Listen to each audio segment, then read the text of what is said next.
Yusuf ini sudah sampai makam, ini saya tidak bukan tasawuf, sudah sampai makam dalam bahasa kami di antropologi itu humanization. Humanization adalah memanusiakan manusia. Ini judul pesan beliau dalam buku ini. Jadi dalam penelitian saya mengkategorikan 7 kesadaran manusia.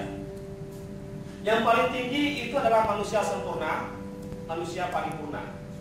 Dan di bawah manusia paripurna saya temukan dalam kajian saya, karena saya mengkolaborasikan antara antropologi, fenomenologi, dan tasawuf. Di waktu itu saya temukan bahwasanya orang di bawah manusia paripurna itulah manusia yang sanggup dan mampu memanusiakan manusia lain. Jadi dengan kata lain, judul buku ini memperbaiki orang kuat, membuatkan orang baik, bagaimana menjadi manusia itu seutuhnya. Ini pesannya. Makanya dalam buku ini banyak pikiran batin tusuk. Saya melihat ini pikiran batin. Dan foto beliau itu syarat, jadi menunjukkan bahasa Aceh. Nyo le ilmu yang kena dipegang di foto lagi ni. Ya, kami di antropologi belajar bahasa tubuh juga. Dulu pernah saya analisa bahasa tubuhnya orang Amerika dulu. Yang turun pesawat di itu, yang dulu katanya gimana caranya kalau foto? Tak kalah tahu tak gigit.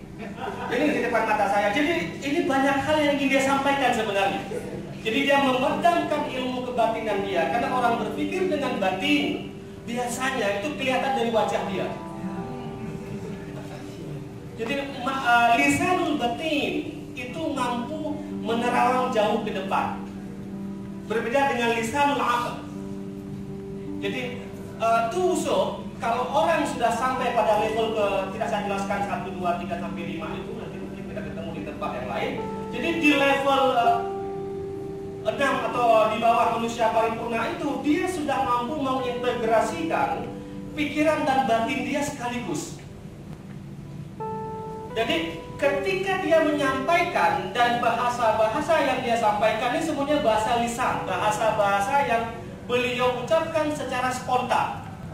Dan ketika diucapkan dengan spontan, itu nyukin bahasa Dayak surah Bulit, asoto. Jadi asoto itu artinya apa? Beliau ketika sebelum ingin mengucapkan itu sudah pada terjadi proses internalisasi di batin. Sehingga ketika kita baca buku ini, katanya kita baca rapat itu merah dia padro. Karena di manusia level 6 atau level 6 itu dia kemudian sanggup mendapatkan input dalam bahasa kami di antropologi namanya input, itu dia mendapatkan keilmuan ilmu yang dia memang ditaruh oleh Allah dalam batinnya. Makanya saya berharap buku ini jangan menjadi buku terakhir dari tusuk untuk Bu Zuhairi. Kita sekarang sangat beruntung, misalnya sekarang Walimu sudah ada apa itu? Coba bangun Adinda saya. Nah itu sudah ada yang nulis ini Abdul Jamil. Beliau suka dengan Al-Buti. Jadi sudah ada. Jadi sekarang pikiran-pikiran dari ulama dari Dayak itu sudah bisa kita konsumsi di kampus. Dan tidak juga sedikit teman-teman dari Dayak juga sudah ke kampus. Jadi ini sebuah harmoni yang amat luar biasa. Dan bagi saya buku ini dengan waktunya sangat 10 menit dan bisa saya kupas isinya. Bagi saya buku ini menjadi salah satu khazanah penting. Bahwasanya sekarang di Dayak di Aceh itu dari 5 tipe Dayak. Dayak yang pertama tipenya masih tradisional, tapi dia sudah pakai sistem modern. Itu tipe yang pertama. Makanya sekarang tidak mengejutkan ketika Dayak ada radio, ketika ulama ada Facebook, ketika ceramah ada di YouTube. Itu tipe yang pertama. Tipe yang kedua, ini Dayak yang masih murni pure, dia masih seperti apa adanya, lagi ngado. Tidak beradaptasi dengan kekinian, tapi dengan masih dia bertahan dengan ilmu-ilmu dan khazanah dia yang asli aslang bari asli barang. Dan yang ketiga, makanya ini kita lihat nanti 5 tipe Dayak ini akan mewarnai Aceh ke depan. Jadi tidak karu-karu. Yang ketiga tipe Dayak yang fokus pada tahfiz. Anu masa ingat. Lepas juga ini, yang dia fokus kepada tahfizul Quran.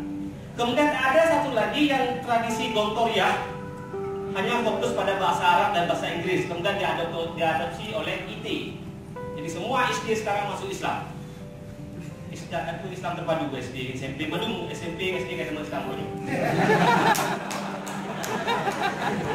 Hei, jawab bikin sama ini mulainya.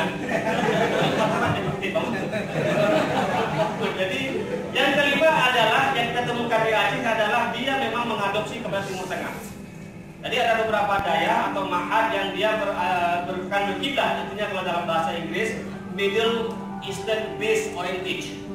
Jadi 5 tipe daya ada di Aceh sekarang. Dulu kan hanya 2, Pak.